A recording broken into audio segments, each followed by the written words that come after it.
Good morning. बहुत सारे लोग कहते हैं कि यूपीएससी का एग्ज़ाम देना बहुत टफ होता है।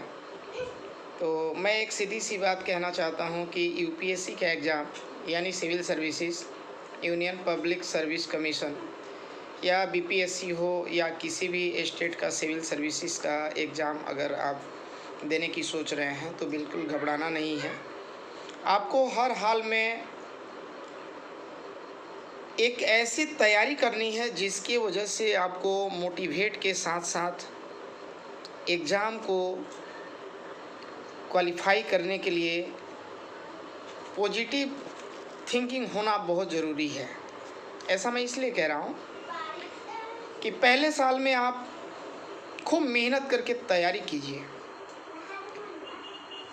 दूसरे साल में 1 मिनट में कम से कम मिनिमम आपकी परफेक्ट राइटिंग 60 से 70 यानी 60 से 70 शब्द होने चाहिए।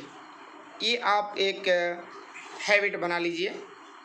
उसके बाद में आप जब इधर पढ़ाई कर लेंगे और इधर लिखने की हैबिट हो जाएगी, यानी आपका 2 साल बिल्कुल कंप्लीट हो जाएगा, तब हम क्या करेंगे, सिविल सर्विसेज की फॉर्म भर देंगे, जो कि अगस्त महीने में भरा जाता है। कभी कभी जून जुलाई में भी फॉर्म भरने को मिलता है। इसकी डेट फिक्स नहीं होती है।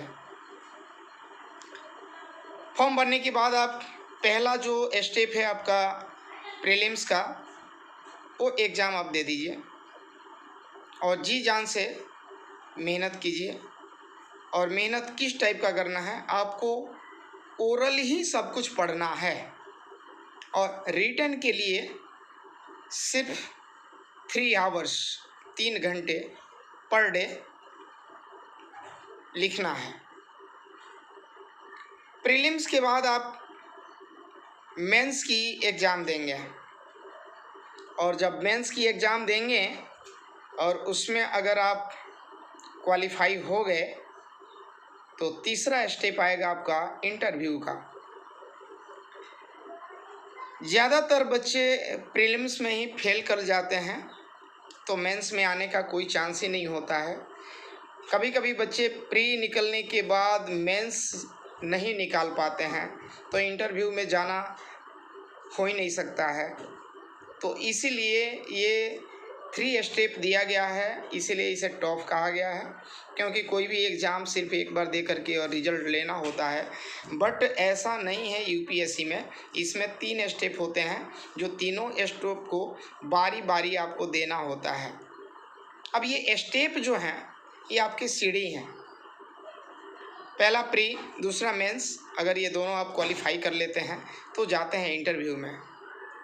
अब इंटरव्यू क्या होता है, इंटरव्यू में आपको आपके हर एक पॉजिटिव थिंकिंग, आपके हैबिट्स, आपके हॉबीज, आपके पर्सनालिटी, आप कितने एक्टिवेट कर सकते हैं, कितने कॉमन सेंस यूज करते हैं, आपकी आईक्यू लेवल क्या है, आपकी थिंकिंग प्रोसेस पावर क्या है, आपका मेंस पावर क्या है, आपकी माइंड स्टोर्मिंग कितना है, ये सारी चीज़ों का इंटरव्यू होता है।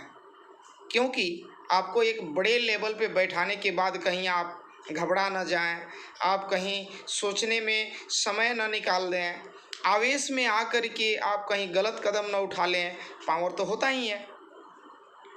उसके बाद में आप कहीं भावुक न हो जाएं, भावुक होने के बाद में कहीं गलत डिसीजन न दे दें। तो इन सारी चीज़ों का आपका इंटरव्यू बहुत मायने रखता है।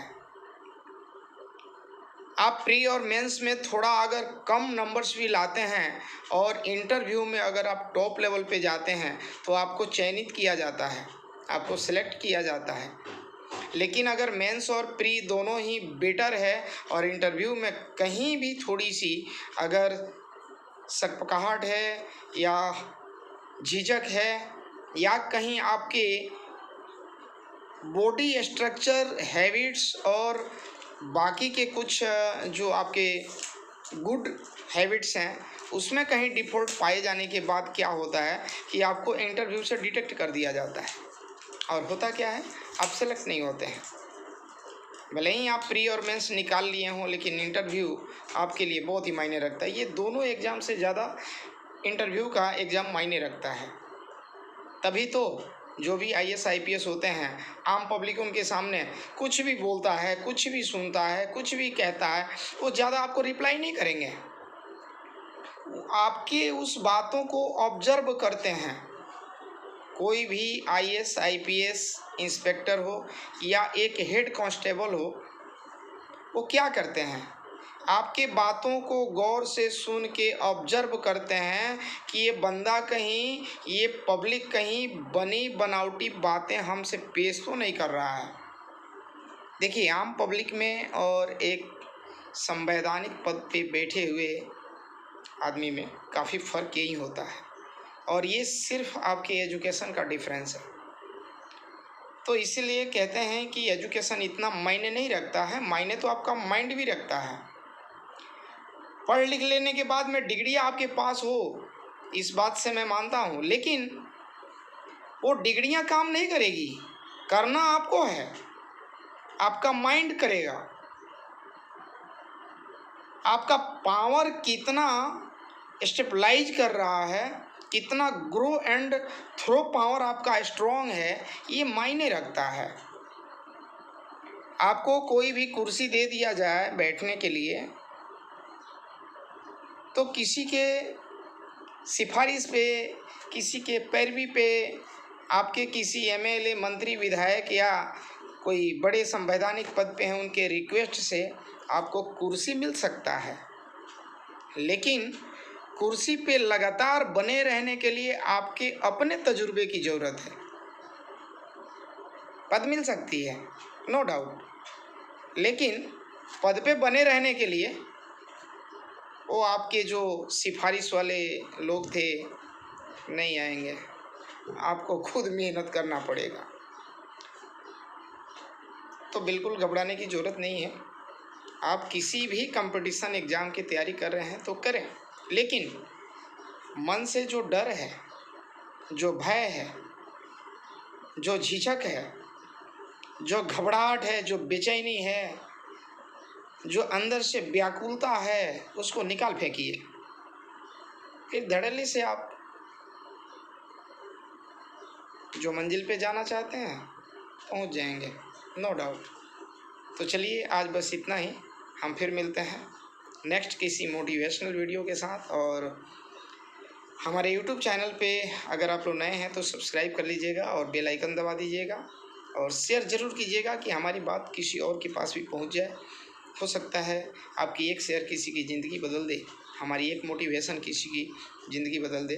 तो बस इन्हीं शब्दों के साथ विराम देता हूँ। सभी को राम राम।